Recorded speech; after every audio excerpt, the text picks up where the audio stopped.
തിരുവചനം തിരുവചനം. ഈശോ മിശിഹായ്ക്ക് സ്തുതിയായിരിക്കട്ടെ. ഈ വചനശ്രവണം കർത്താവിൻ്റെ കാരുണ്യത്തിൻ്റെ മുൻപിലേക്ക് നമുക്ക് സമർപ്പിക്കാം.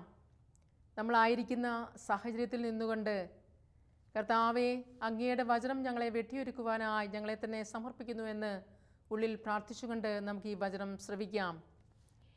ഇന്ന് നമ്മൾ ചിന്തിക്കുക യോഹന്നാൻ്റെ സുവിശേഷം 3-ാം അധ്യായമാണ്.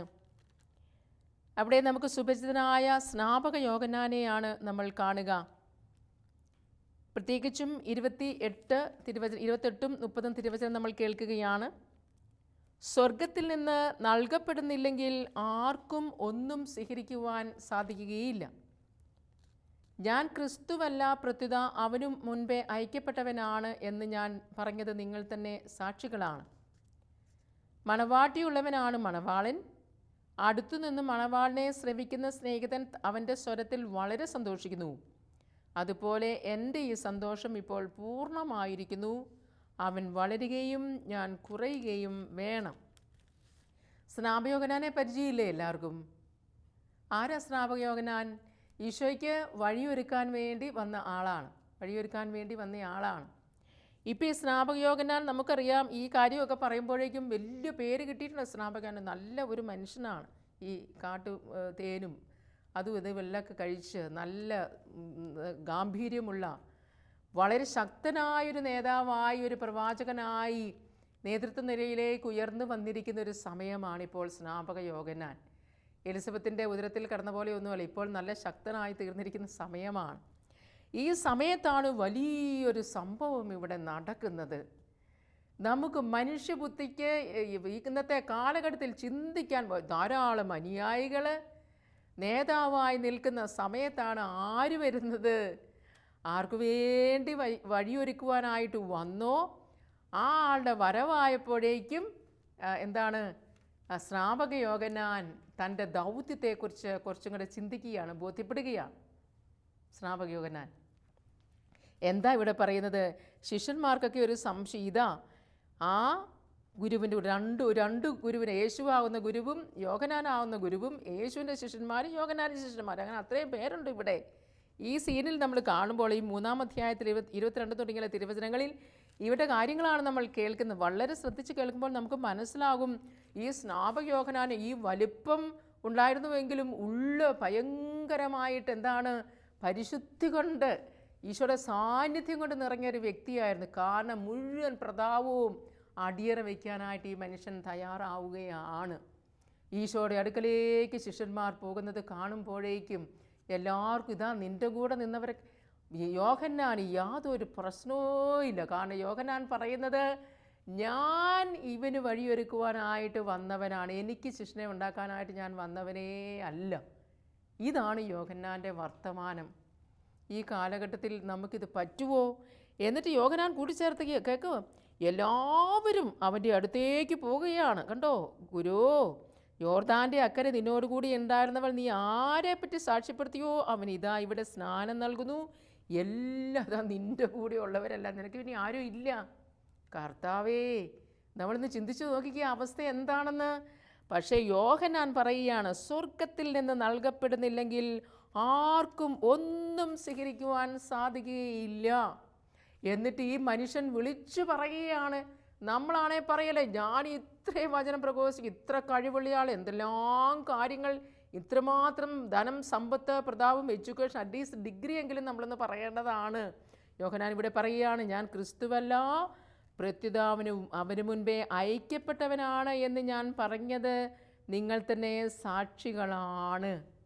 ഞാൻ ആരുമല്ല, ഇത്രയും പ്രശസ്തി അല്ലാത്ത ഒരു കുഞ്ഞു കൊടുക്കാ പോലെ ഇരിക്കുന്ന ഒരാളാണെങ്കിൽ പോട്ടെ. പക്ഷേ ഇത് ഭയങ്കര, ആ നാട്ടിൽ ഭയങ്കര പ്രതാപവാനായി നിൽക്കുന്ന സമയത്താണ് ഈ കുഞ്ഞാട്, യേശുവാകുന്ന കുഞ്ഞാട് വരുന്നത്. അപ്പോഴേക്കും പറയുകയാണ്, ഞാൻ ഒന്നുമല്ല, ഞാൻ ആരുമല്ല. അത് പിന്നെയും നമുക്ക് സഹിക്കാം. പിന്നീട് പറയുകയാണ്, അവൻ വളരുകയും ഞാൻ കുറയുകയും ചെയ്യും. എനിക്കിനി മറഞ്ഞു പോകാൻ സമയമായി, എനിക്ക് ഒളിച്ചിരിക്കാൻ സമയമായി, ഞാനിനി എൻ്റെ ഒരു പ്രതാപവും ഇനി എടുക്കേണ്ട യാതൊരു കാര്യവും ഇല്ല, ഇത് അടുത്തയാൾ വന്നിരിക്കുന്നു എന്ന്. ഞാൻ ഈ വചനം വായിച്ച് പ്രാർത്ഥിച്ചുകൊണ്ടിരുന്നപ്പോൾ എൻ്റെ മനസ്സിൽ പെട്ടെന്ന് ഈ ധ്യാന ഫീൽഡൊക്കെ നിൽക്കുന്നതുകൊണ്ട് ഒരു ചിന്ത പെട്ടെന്ന് വന്നത്, ഈ അടുത്ത കാലത്ത് പ്രാർത്ഥിക്കാൻ വന്ന ഒരു ചേച്ചിയുടെ ഒരു അനുഭവം, ഒരു അമ്മച്ചിയുടെ അനുഭവമാണ്. കുറച്ച് പ്രായമൊക്കെയുള്ള ഒരാളാണ്. 4 ആൺകുട്ടികളുള്ള വീടാണ്. മക്കൾ 4 പേരും കല്യാണം കഴിച്ചു. ഒരുമാതിരിയൊക്കെ സാമ്പത്തികമായിട്ട് ഭദ്രതയൊക്കെ ഉണ്ട്. എല്ലാവർക്കും തന്നെ ഒരുമാതിരി നല്ല ഉയർന്ന ജോലി, ഇവിടെ എല്ലാ പിള്ളേരും തന്നെ ജോലിയുള്ളവരുമാണ്. പക്ഷേ നമുക്ക് അത്ഭുതം തോന്നും, ഈ അമ്മച്ചി ഉണ്ടല്ലോ ഈ 4 മരുമക്കളെയും മക്കളെയും തമ്മിൽ അടുപ്പിക്കുക എന്ന് പറഞ്ഞാൽ യോജിപ്പിക്കുകയല്ല, അടുപ്പിക്കുക. ഒരാളുടെ കാര്യം മറ്റേയാളുടെ കാര്യം ഇവരോട് ആ കുടുംബം ശരിക്കും ശിഥിലമാക്കിക്കൊണ്ടിരിക്കുകയാണ് ഈ അമ്മച്ചി, ഈ പ്രായമായ അമ്മച്ചി. ഒരാളുടെ കാര്യം മറ്റേയാളോട് പറഞ്ഞ് അങ്ങനെ വളരെ സങ്കടത്തോടു കൂടി ഈ മക്കൾ എൻ്റെ അടുക്കൽ വന്ന് പറഞ്ഞ്, സിസ്റ്ററെ ഇങ്ങനെയൊക്കെ സംഭവങ്ങൾ നടക്കുന്നുണ്ട്. അമ്മച്ചിനെ വിളിച്ച് ചോദിച്ചപ്പോൾ അമ്മച്ചി അമ്പിനും ബില്ലിനും ഒന്നും അടുക്കുന്നില്ല ഈ കാര്യങ്ങളൊന്നും. ഞാൻ ഓർക്കുക, പണ്ട് കാലത്തൊക്കെ അമ്മച്ചിമാർ 8-9 മക്കളെ വളർത്തുന്നവരെ, എൻ്റെ കുഞ്ഞുങ്ങൾ എങ്ങനെയും വളർന്നു പോകട്ടെ, ഞാനില്ലാതാകട്ടെ, അതാണ് അവരുടെയൊക്കെ ഒരു മനോഭാവങ്ങൾ. ഇന്നത്തെ കാലഘട്ടം എന്ന് പറയുമ്പോഴേക്കും ഇത്രയും 10-75 വയസ്സായാൽ പോലും എങ്ങനെയാണ് ഞാൻ ഈ ഭരണം ഒന്ന് വിട്ടുകൊടുക്കുക, ഞാൻ എങ്ങനെയാണെന്ന് മാറി നിൽക്കുക, ഞാൻ എങ്ങനെയാണെന്ന് കൊച്ചാകുക. വീടിൻ്റെ അന്തരീക്ഷത്തിൽ നമുക്ക് ഒരുപാട് വീടുകളിൽ ചിലപ്പോൾ ഇതുപോലത്തെ സംഭവങ്ങൾ നമുക്ക് കാണാനായിട്ട് പറ്റിയെന്നിരിക്കും. എങ്ങനെ നമ്മൾ മാറിപ്പോകും? മനഃശാസ്ത്രമൊക്കെ പഠിക്കുമ്പോൾ നമ്മൾ പഠിക്കുന്ന 60 വയസ്സൊക്കെ പ്രായമാകുമ്പോഴേക്കും അമ്മമാടിയൊക്കെ ഒരു ചിന്ത, എൻ്റെ ആ അടുക്കളയർ സാമ്രാജ്യം, ആ തവിയും കലവും ഒക്കെ വിട്ടുപോകുമോ എന്നുള്ളതാണ് ഒരു പ്രശ്നം. ഇത് ഭയങ്കര പ്രശ്നം തന്നെയാണ്. അതൊരു നോക്കിയും കണ്ടും നിന്നില്ലെങ്കിൽ അതൊരു പ്രശ്നമാകും. കുടുംബ പ്രശ്നം തന്നെയല്ലോ കേട്ടോ, എല്ലാവർക്കും ഈ പ്രശ്നമുണ്ട്. അപ്പോൾ അവൻ വളരുക, ഞാൻ ചെറുതാകുക എന്നുള്ളൊരു മനോഭാവം ജീവിതത്തിൻ്റെ എല്ലാ തലങ്ങളിലും ആവശ്യമാണെന്ന് ഈ സ്നാപക യോഹന്നാൻ്റെ ജീവിതവും യേശുവിൻ്റെ ജീവിതവും നമ്മളെ പഠിപ്പിച്ചു വയ്ക്കുന്നുണ്ട്. വ്യക്തി ജീവിതത്തിലെ അനുഭവമാണെങ്കിലും, ഒരു സമൂഹത്തിൻ്റെ അനുഭവമാണെങ്കിലും, ഒരു സ്ഥാപനത്തിൻ്റെ അനുഭവമാണെങ്കിലും, ഏതൊരു അനുഭവമാണെങ്കിലും നമുക്കിത് പറയാനായിട്ട് സാധിക്കും. അതായത് എൻ്റെ കൂടെയുള്ളവർ അങ്ങോട്ട് പോകുന്നതോ, അല്ലെങ്കിൽ അവർ കൂടുതൽ വളരുന്നതോ, അവർക്ക് എന്തെങ്കിലുമൊക്കെ സംഭവിക്കുന്നതോ, എൻ്റെ അനുയായികളെക്കാൾ അല്ലെങ്കിൽ നമ്മുടെ കൂടെ നിൽക്കുന്നവരെക്കാൾ കൂടുതൽ മറ്റുള്ളവർക്ക് കൂടെ നിൽക്കുന്നതോ, ഇതൊക്കെ കാണുന്നത് നമുക്കിന്ന് സഹിക്കാൻ പറ്റാത്തൊരു കാലഘട്ടത്തിലാണ് ഈ മഹാമനുഷ്യൻ്റെ ഈ വചനം. ഈ മഹാമനുഷ്യൻ്റെ ഈ വചനം പോട്ടെ, എൻ്റെ ദൈവം അനുവദിച്ച വളർച്ച എനിക്ക് ഉണ്ടാകും, എൻ്റെ ദൈവം എനിക്ക് അനുവദിച്ച ഉയർച്ച ഉണ്ടാകും എന്ന് ഹൃദയത്തിൽ ആഴത്തിൽ വിശ്വസിച്ചാൽ നമുക്ക് എന്തോരാനന്ദമാണ്. എൻ്റെ സ്ഥാനം ആർക്കാ തട്ടിയെടുക്കാൻ പറ്റുക? എൻ്റെ ദൈവം എനിക്ക് വെച്ചിരിക്കുന്ന സ്ഥാനം ആർക്കും തട്ടിയെടുക്കാൻ പറ്റില്ല. പക്ഷെ ഞാൻ തന്നെ അത് ചിന്തകൾ കൊണ്ട് ഇതിനെ തട്ടിത്തെറിപ്പിച്ച് കളഞ്ഞതുപോലെയാണ് എൻ്റെ പെരുമാറ്റ രീതികൾ. ഈ സ്നാപകൻ പറയുന്നു, ഉന്നതത്തിൽ നിന്ന് നൽകപ്പെടാതെ ആർക്കും ഇത് സാധിക്കുകയില്ല എന്നാണ് പറഞ്ഞിരിക്കുന്നത്. അത് ദൈവം ഉന്നതത്തിൽ നിന്ന് നൽകുന്നത്. എന്താ നമുക്ക് ഉന്നതത്തിൽ നിന്നും കിട്ടാത്തതായി എന്തെങ്കിലും? ഈ സ്നാപയോഹന്നാൻ്റെ ഈ ഗാംഭീര്യം പിടിച്ച ഈ സ്വരം, എൻ്റെ ഈ ജടയൊക്കെ ഇങ്ങനെ നിൽക്കുന്ന ഈ ജട പിടിച്ച എൻ്റെ മുടി, എൻ്റെ ഇതെല്ലാം എൻ്റെ ദൈവം എനിക്ക് തന്നതാണ്. ഞാൻ എന്തെങ്കിലും ഇവിടെ പ്രഘോഷിച്ചിട്ടുണ്ടെങ്കിൽ അത് ദൈവത്തിൻ്റെ ദാനമാണെന്ന് നല്ല ബോധ്യമുണ്ടായിരുന്ന സ്നാപക യോഹന്നാൻ കർത്താവിനായി എല്ലാം വിട്ടുകൊടുക്കുകയാണ്. നമ്മൾ ഈ നിൽക്കുന്ന സ്ഥലത്ത് തന്നെ ഒന്ന് നിന്നുകൊണ്ടൊന്ന് ചിന്തിച്ച് നോക്കിയേ. എൻ്റെ വീട്, എൻ്റെ മക്കൾ, എൻ്റെ കോളേജ്, എൻ്റെ സ്കൂള്, അല്ലെങ്കിൽ എൻ്റെ പാരീഷ്, എൻ്റെ രൂപത, അല്ലെങ്കിൽ എൻ്റെ ധ്യാനകേന്ദ്രം, അല്ലെങ്കിൽ എൻ്റെ പാർട്ടി, അല്ലെങ്കിൽ എൻ്റെ ട്യൂഷൻ സെൻറ്റർ, എൻ്റെ പ്രെയർ ഗ്രൂപ്പ്, സോണൽ ലീഡർ, എൻ്റെ ഞാനായിരിക്കുന്ന സാഹചര്യങ്ങളിൽ എല്ലാ വളർച്ചയും ഉയർച്ചയും മഹിമയും എല്ലാം ഉണ്ടാകട്ടെ. ഞാനും എൻ്റെ കുടുംബാംഗങ്ങളും പ്രിയപ്പെട്ടവരും എല്ലാം വളരട്ടെ. അനുജൻ്റെയോ ചേട്ടൻ്റെയോ പെങ്ങളുടെയോ വീട്ടിൽ എന്നെങ്കിലുമൊക്കെ സംഭവിച്ചോട്ടെ. നമ്മുടെയൊക്കെ ജീവിത സന്യാസ ഭവനങ്ങളിലും എല്ലാ സ്ഥലങ്ങളിലും നമുക്കിത് കാണാനായിട്ട് പറ്റും. ഇതാ സ്നാപക യോഹന്നാൻ നമ്മുടെ മുൻപിൽ ഒരു ചോദ്യചിഹ്നമായി, ഒരു മാതൃകയായി, ഒരു സാക്ഷ്യമായി നിന്നുകൊണ്ട് പറയുകയാണ്, നീ എന്തിനായി ഭൂമിയിലേക്ക് വന്നത്? നീ എവിടെയായി ഇപ്പോൾ നിൽക്കുന്നത്? നിന്നെ എന്തിനാ ഇവിടെ നാട്ടപ്പെട്ടത്? നീ ആർക്കു വേണ്ടിയാ നിൽക്കുന്നത്? നിൻ്റെ കുടുംബം ഉയരണമെന്നാണോ? അല്ലെങ്കിൽ നിൻ്റെ സെൻറ്റർ വളരണമെന്നാണോ? നിൻ്റെ സ്ഥാപനം ഉയരണമെന്നാണോ? അതോ യേശുവിനെ അറിയപ്പെടുക എന്നതാണോ? യേശു അറിയപ്പെടുക എന്നതാണോ നമ്മുടെ മനസ്സിൽ കിടക്കുന്നത്? ചില സ്ഥലത്തൊക്കെ ഈ ധ്യാനവുമായിട്ട് നടക്കും ചില ഗ്രൂപ്പുകൾ, ഇന്ന സെൻറ്ററിൻ്റെ കീഴിലുള്ളവർ, ഇന്ന സെൻറ്ററിൻ്റെ കീഴിലുള്ളവർ, ഇന്ന ധ്യാന ഗുരുക്കന്മാരുടെ കീഴിൽ, ഇത് ഒട്ടും നമുക്ക് ചേർന്നതേ അല്ല.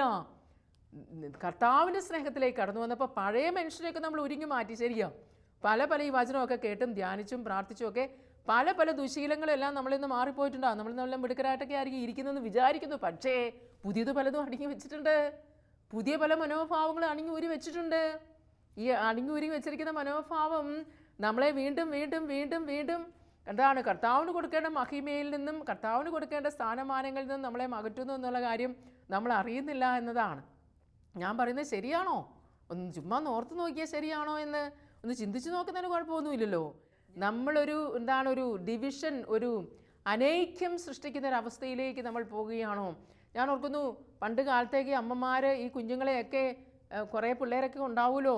അപ്പോൾ അവരിങ്ങനെ കൊച്ചിന് രാത്രി മുഴുവൻ പനിയായിട്ട് ഇരിക്കുവാണെങ്കിൽ പോലും അമ്മ നേരം വെളുക്കുമ്പോൾ ഒരമ്മയും പറഞ്ഞ് ഞാൻ കേട്ടിട്ടില്ല ഞാൻ കഴിഞ്ഞ രാത്രിയിൽ ഒട്ടും ഉറങ്ങിയില്ല എന്ന്. അവർക്ക് അതൊരു വിഷയമേ അല്ല. അവർ പറയുന്നത് എന്താണെന്നറിയോ? കൊച്ചിന് പനിയായിരുന്നു, കൊച്ചിൻ്റെ പനി കുറഞ്ഞിട്ടില്ല. ഞാൻ ഉറങ്ങിയില്ലേ, എൻ്റെ ക്ഷീണം മാറിയോ, അങ്ങനത്തെ ഒരു സംസാരമേ അവർക്കില്ല. അവർക്കങ്ങനെ ഇല്ല. സ്വാർത്ഥത വിട്ട് കളഞ്ഞിട്ടുള്ളൊരു ജീവിതമായിരുന്നു നമുക്ക് കാണുവാനുണ്ടായിരുന്നത്. ഇന്ന് നമ്മൾ നോക്കുമ്പോൾ നമുക്ക് നമ്മുടേതായ കാര്യങ്ങൾ മാത്രമാണ്. ഈ അടുത്ത സ്ഥലത്ത് ഒരു സ്ഥലത്ത് പ്രാർത്ഥിക്കാനായിട്ട് ചെന്നപ്പോൾ ഓർക്കുകയാണ്, അവിടെ ഒരു സ്ത്രീ അവിടെ ആ സ്ഥാപനത്തിലുള്ള ഡ്രസ്സുകളൊക്കെ അലക്കി സൂക്ഷിക്കുക, അവിടുത്തെ അക്കോമഡേഷൻ കിടപ്പാടങ്ങളൊക്കെ ഒരുക്കുക, അങ്ങനത്തെയൊക്കെ ജോലിയുള്ള ഒരു സ്ത്രീയാണ്.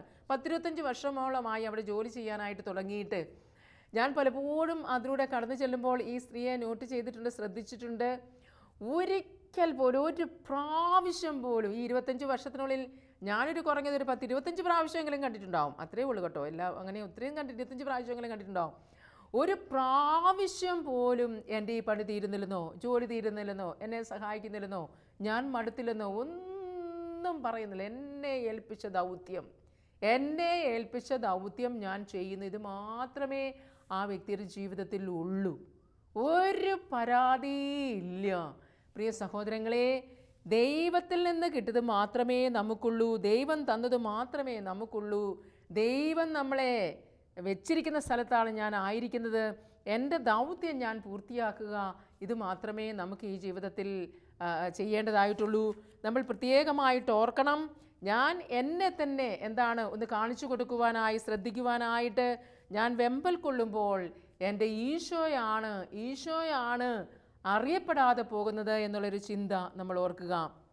യോഹന്നാൻ പറയുന്നുണ്ട് 1:23 ഞാൻ വെറും മരുഭൂമിയിൽ വിളിച്ചു പറയുന്നവൻ്റെ ശബ്ദമാണ് എന്ന്. മരുഭൂമിയിൽ വിളിച്ചു പറയുന്നവൻ്റെ ശബ്ദമാണ് എന്ന്. ഞാൻ വെറും ഒരു ശബ്ദം മാത്രം. നമ്മളെല്ലാവരും അങ്ങനെ ആവണം.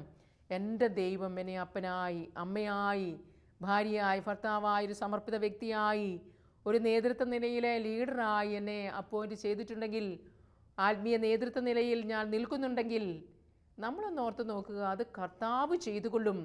കർത്താവ് ഏൽപ്പിച്ചൊരു ദൗത്യമാണ്. നമ്മൾ വളരാനും കുറയാനും ഒന്നും പോകണ്ട, വളരാനും പോകണ്ട. എന്നാൽ പ്രശ്നം തീർന്നല്ലോ.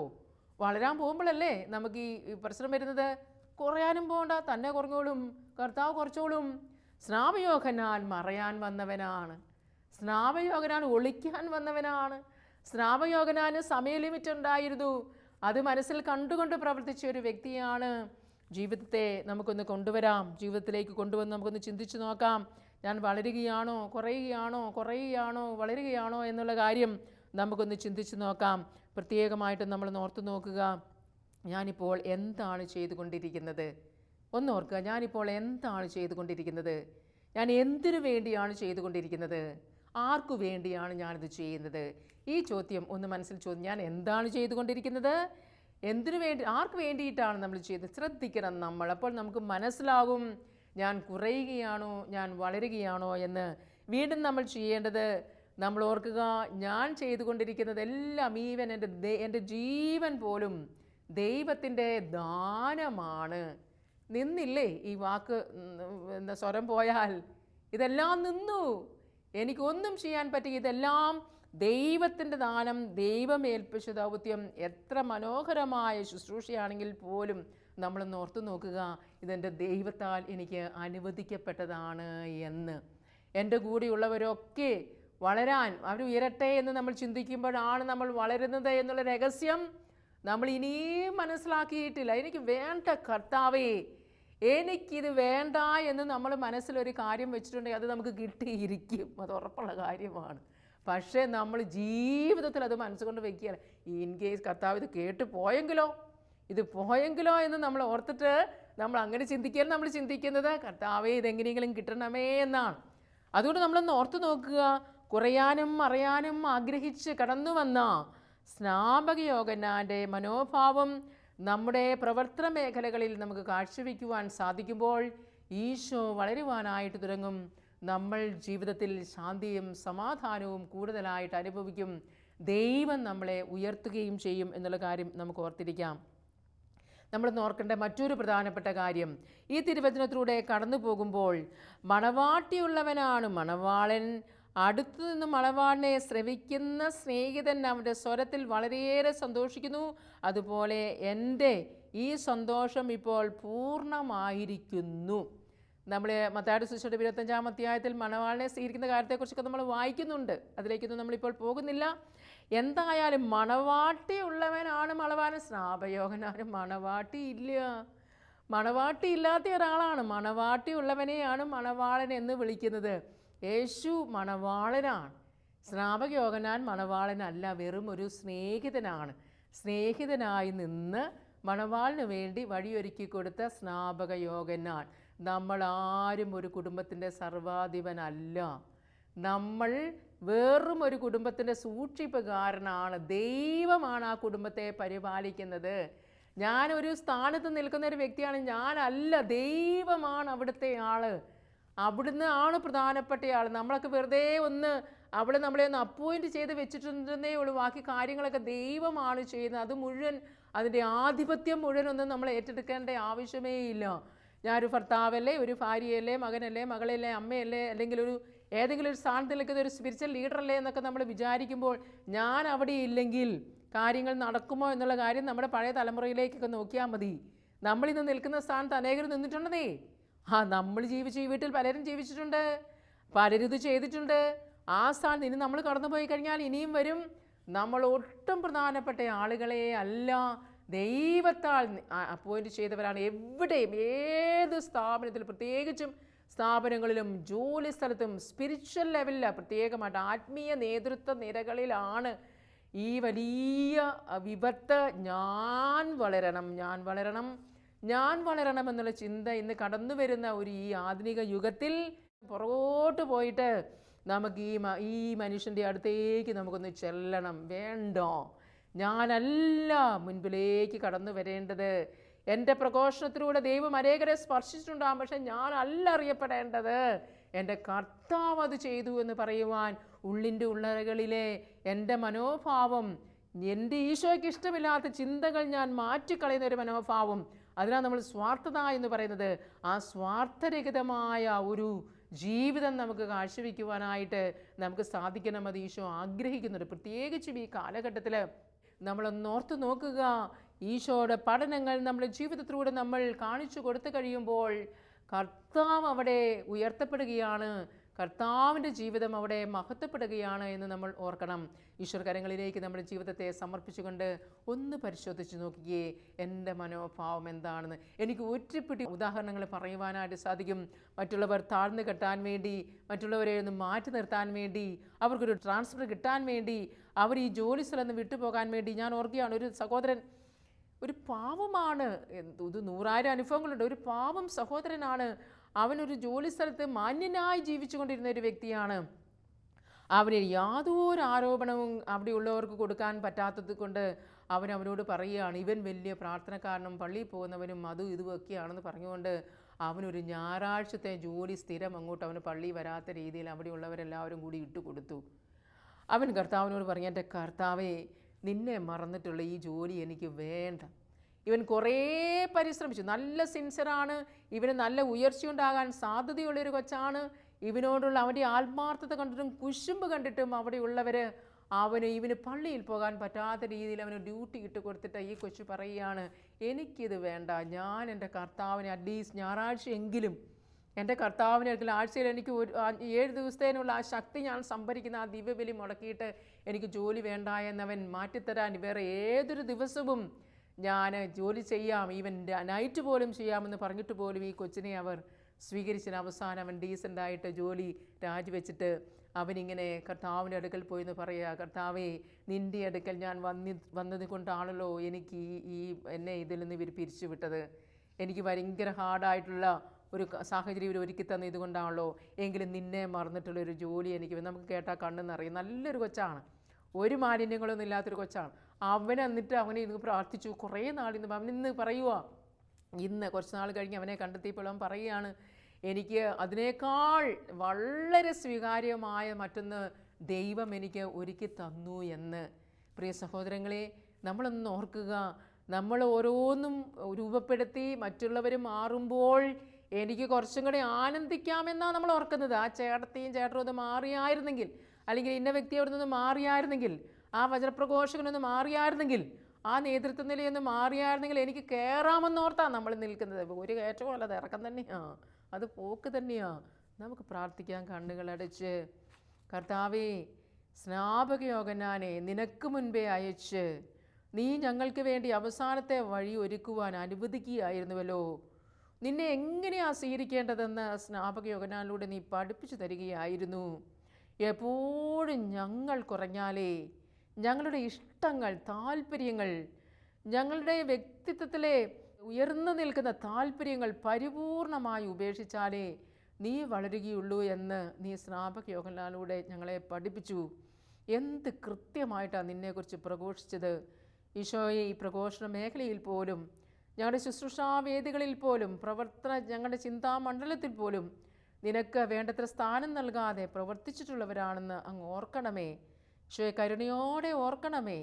ഞങ്ങളുടെ ജീവിതത്തിൽ മറ്റുള്ളവർ ഉയരുന്നതിൻ്റെ ആനന്ദം, അവർ വലുതാകുന്നതിൻ്റെ ആനന്ദം, കുടുംബത്തിൽ മക്കളും മരുമക്കളും മക്കളുടെ മക്കളുമൊക്കെ ഉയരുന്നതിൻ്റെ ആനന്ദം, സമൂഹത്തിൽ താഴ്ന്നു നിൽക്കുന്നവർ ഉയരുന്നതിൻ്റെ ആനന്ദം കണ്ട് കർത്താവെ സന്തോഷിക്കുവാൻ, അതിലങ്ങയെ മഹത്വപ്പെടുത്തുവാൻ അങ്ങനെ പഠിപ്പിക്കണമേ. അങ്ങയുടെ കരങ്ങളിലേക്ക് എൻ്റെ ജീവിത സാഹചര്യങ്ങളെ മുഴുവൻ ഞാൻ സമർപ്പിക്കുന്നു. പരിശുദ്ധ അമ്മേ, സ്വർഗീയ മാതാവേ, എന്ത് അനുഗ്രഹങ്ങളായിരുന്നു അമ്മയ്ക്ക്, എന്ത് കൃപകളായിരുന്നു അമ്മയ്ക്ക്, എന്ത് സ്വർഗീയ സമ്പത്തായിരുന്നു അമ്മയുടെ ജീവിതം. അമ്മയെല്ലാം ഒളിച്ചു വെച്ച്, അമ്മയതെല്ലാം മറച്ചു വെച്ച് പുത്രൻ അറിയപ്പെടുവാൻ വേണ്ടി ചേർന്ന് നിന്ന പരിശുദ്ധ അമ്മേ, അമ്മയുടെ മനോഭാവം ഞങ്ങളുടെ ജീവിതത്തിലും നൽകണമേ. ഞങ്ങളെ തന്നെ ഞങ്ങൾ സമർപ്പിക്കുന്നു. ഞങ്ങൾ ആവർത്തിച്ച് പറയുന്നു, ഈശോ വളരട്ടെ, ഞങ്ങൾ കുറയട്ടെ. ഈശോ വളരട്ടെ, ഞങ്ങൾ കുറയട്ടെ. ഞങ്ങളുടെ കൂടെയുള്ളവർ ഉയർത്തപ്പെടട്ടെ, അവർക്ക് ഉയർന്ന സ്ഥാനങ്ങൾ കിട്ടട്ടെ, കർത്താവിൻ്റെ ഇഷ്ടം നിറവേറട്ടെ. ഈശോയെ ഇങ്ങനെ പ്രാർത്ഥിക്കുവാൻ, ഓർക്കുവാൻ ഞങ്ങളെ പഠിപ്പിക്കണമേ. നിത്യപിതാവും പുത്രനും പരിശുദ്ധാത്മാവുമായ സർവേശ്വര, ആമേൻ.